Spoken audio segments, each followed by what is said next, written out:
Hi everyone, welcome back to my channel. మేము ఈరోజు చింతలపల్లి అని బాబా టెంపుల్ చాలా ఫేమస్. ఆ టెంపుల్కి వెళ్ళాము. బాబా టెంపుల్కి చాలా మంచిగా అనిపించింది. అక్కడ మనము అనుకున్న ఏమైనా కోరికలు కానీ ఏవైనా ఉన్నా కూడా దీక్ష తీసుకున్న వాళ్ళకి కోరికలు తీరుతాయని అంటారు. అది అక్కడ అంతా ఫేమస్. అది మేము చూడ్డానికి అయితే వెళ్ళాము. చాలా మంచిగా అనిపించింది. అక్కడ టెంపుల్ అయితే చాలా పెద్ద టెంపుల్ కూడా. అది నాగార్జున సాగర్, అదే మన ఔటర్ రింగ్ రోడ్ దిగాక నాగార్జున సాగర్ హైవే రోడ్ వైపు నల్గొండ డిస్ట్రిక్ట్ ఉంది కదా, అటువైపు అవుతుంది. మరీ అంత దూరం కాదు, ఆ లైన్లో ఉంటుంది. మాకైతే ఇక్కడ నుంచి 2 hours 2.5 hours పట్టింది హైదరాబాద్ నుంచి అయితే పోవడానికి. ఇదేనండి, చాలా మంచిగా అనిపించింది. గుడి అయితే పార్కింగ్ కూడా ఉన్నాయి బాగానే. కాకపోతే రోడ్కే ఉంది. ఇది చింతలపల్లి అనేది ఒక పల్లెటూరు. ఇక్కడ మెయిన్ రోడ్ మీదనే ఉంటుంది ఇట్లా బాబా టెంపుల్. చాలా బాగుంది, పెద్దగా ఉంది గుడి అయితే. చూసేయండి మీరు కూడా. గోశాల ఉంటుంది ఇక్కడ. గోశాలలో అంటే మనకి మినిమం ఇక్కడ కొన్ని పెట్టారు. వేరొక చోట అయితే వేరొక పక్కనే ఉంటుంది. అక్కడైతే చాలా ఎక్కువ ఉన్నాయి ఆవులైతే. ఇక్కడ ఓన్లీ ప్రదక్షిణ చేసుకొని మనం లోపలికి వెళ్ళిపోవాలి. ఈ గోవులకు మనకి ఏమైనా గ్రాస్కు గడ్డికి ఏమైనా డబ్బులు ఇవ్వాలనుకుంటే ఇక్కడనే ఇచ్చేయచ్చు, లేదంటే లోపలికి కూడా ఇవ్వచ్చు. ఇక్కడ గడ్డి తినిపించేసి వాటికి మనము దర్శనం చేసుకొని ఒకసారి మొత్తం చుట్టూరా దర్శనం చేసుకొని వాటికి తినిపించి లోపలికి వెళ్ళిపోవచ్చు బాబా దర్శనం కోసం.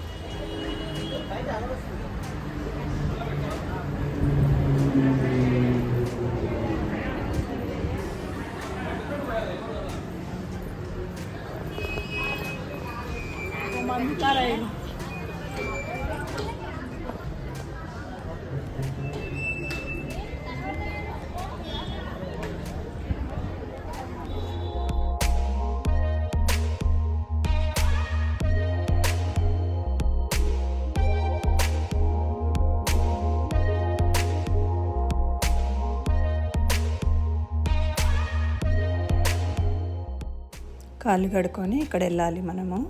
కాళ్ళు కడుక్కున్న తర్వాత ఇట్లా లైన్ ఉంటుంది. ఇక్కడ ఈ లైన్లో వెళ్ళాలి. బాబాకు దర్శనానికి ముందే గణపతి ఉంటుంది, గణపతి విగ్రహం. గణపతి చుట్టూ మనం దర్శనం చేసుకొని వెళ్ళాలి. గణపతి దర్శనం అయినాక అక్కడ దుని ఉంటుంది. బాబాకు దగ్గర వెళ్ళాలి అనుకుంటే దునిలో మనం తెచ్చుకున్నది ఏమైనా ఉంటాయి కదా, అవి వేసి అక్కడే కొబ్బరికాయ తీసుకుంటాం కదా, కొబ్బరికాయ కూడా తీసుకొని దునిలో వేసుకొని ఇక్కడ దర్శనం చేసుకొని లోపలికి వెళ్ళాలి.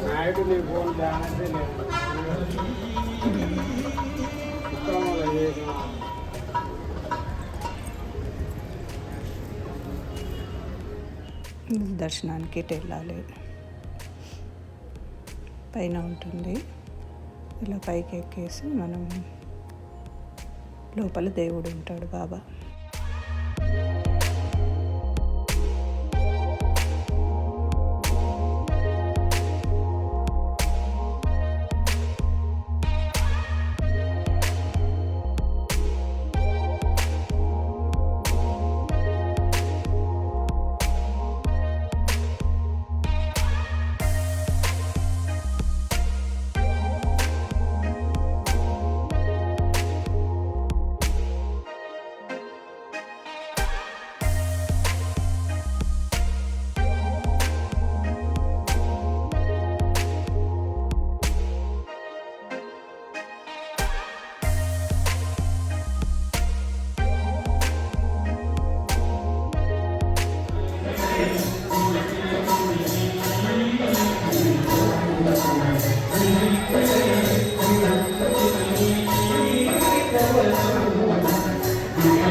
ప్రత్యేకత ఏంటంటే మనము బాబాను పాదాలు తాకొచ్చు, బాబా పాదాలు తాకి మొక్కొచ్చు.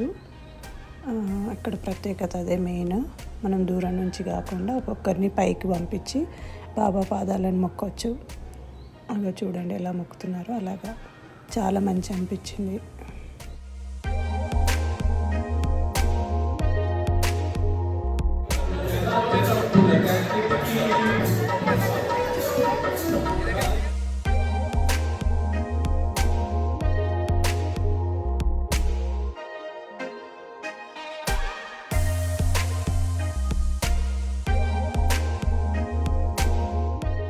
మధ్యాహ్నం హారతి టైంకి పోయాము, థర్స్డే అది.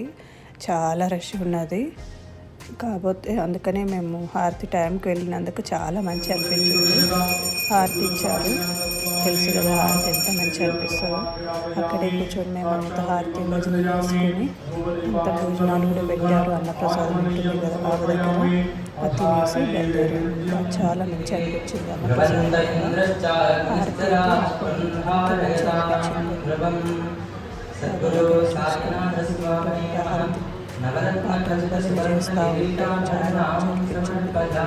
అలంకరణ చేస్తారు కదా,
లేట్ అవుతుందని అక్కడే కూర్చున్న వాళ్ళకి వాటర్ బాటిల్, ఒక అరటిపండు ఇచ్చారు.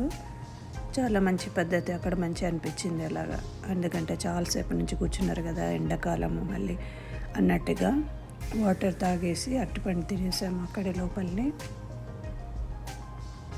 అదంతా అయిపోయాక ప్రవచనాలు కూడా చెప్పారు. అంటే అక్కడ గురించి ఏమేమి ఎలా ఉంటాయి ఏంటి అనేది వాటి గురించి కూడా ఎక్స్ప్లెయిన్ చేశారు. దీక్ష ఎలా తీసుకోవాలి, పూజా విధానం ఎలా ఉంటుంది, అలాగా కొన్ని విషయాల గురించి అక్కడ ఆ మందిరం గురించి విశేషాలు అలా కూడా చెప్పారు. చాలా మంచి అనిపించింది.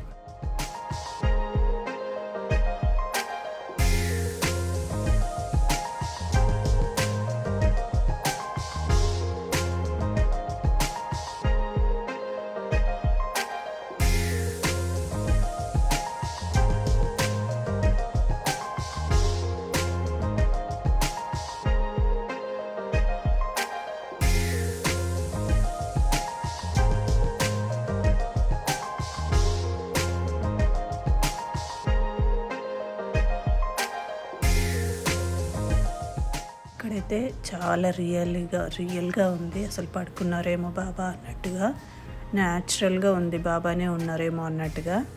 పాదాల దగ్గర కూడా వాటర్ వస్తున్నాయి చూడండి, ఎంత మంచి అనిపిస్తున్నాయో. సేమ్ ఏదో మాట్లాడుతున్నట్టుగా, బాబా మాట్లాడుతున్నట్టుగానే ఉంటుంది ఇక్కడ.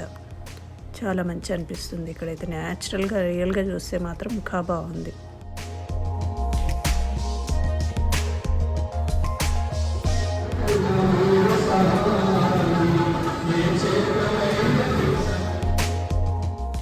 ఇక్కడ అన్నప్రసాదము పప్పు, మిక్స్డ్ వెజిటేబుల్ కర్రీ, పచ్చడి, ఏదో ఒక స్వీట్ కూడా కొంచెం పెట్టారు. చాలా బాగుంది టేస్ట్ అయితే. అన్నం అయితే వేడిగా అసలు ఎంత మంచి అనిపించిందో. మాకైతే ఎంత మంచి అనిపించిందో అన్నం భోజనం చేశాక, చాలా మంచి అనిపించింది. ఇక్కడైతే భోజనాలు అయితే మనకు అన్నప్రసాదం కదా, చాలా మంచిగా ఉండే. సాంబారు, మజ్జిగ అన్నీ ఉన్నాయి. తృప్తిగా తిన్నాము. మేమైతే తిని ఒక 1/2 అవర్ ఉండి చూసేసి బయలుదేరాము. ఇంకా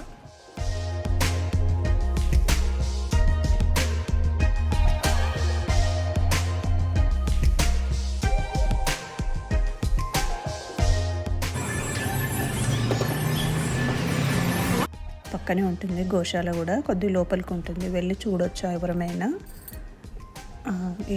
ఇదేనండి అదే